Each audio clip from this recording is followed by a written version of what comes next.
ओडिशा जीविका mission और mission शक्ति जरिया कार्यरत स्कीम वर्कर कार्यनिर्वाही पुनर्गठन नाम इसी सदस्यों को बहिष्कार अभियोग को नहीं निखिल ओडिशा जीविका मिशन इसी संघर बालेश्वर सदर ब्लॉक कमिटी पक्षर आंतर्जातिक महिला दिवस परिप्रेक्षी में प्रतिवाद दिवस पालित हो जाइछि।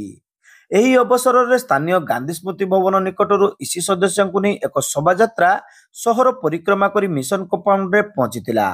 सेठारे ब्लॉक सभानेत्री मनोरमा कमिला अध्यक्षतार आयोजित प्रतिवाद कार्यक्रम में एआईटीयूसी प्रतिभा पाल, तपन कुमार सीट, विजय कुमार सेठी, स्वर्णकांति महापात्र, ममता विश्वाल, चंद्रकांति जेना, शांतिलता, अंजलि जेना, सबिता रणा, मंजुलता सेठी प्रमुख जोगदे राज्य सरकारंकर अदूरदर्शी कार्यधारा को तीव्र समालोचना करथिले। ओडिया अस्मिता और मां सुभद्रा नाम नहीं ओडिशा जीविका मिशन और मिशन शक्ति योजनार मूल लक्ष्य पथरु महिला को विच्युत करा जाउतबा सेमाने अभियोग करथिले।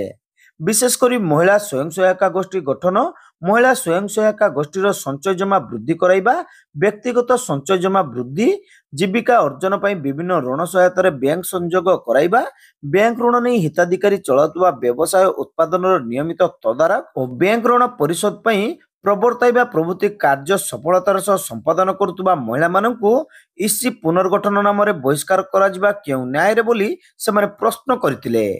राज्य सरकारंकर एही निष्पत्ति विरोध में निखिल ओडिशा जीविका मिशन इसी संघ पक्षर विभिन्न पर्यायर आंदोलन चली।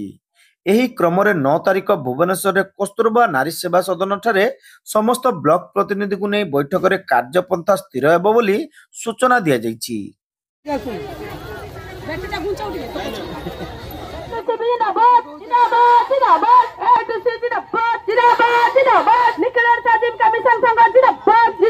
जिंदाबाद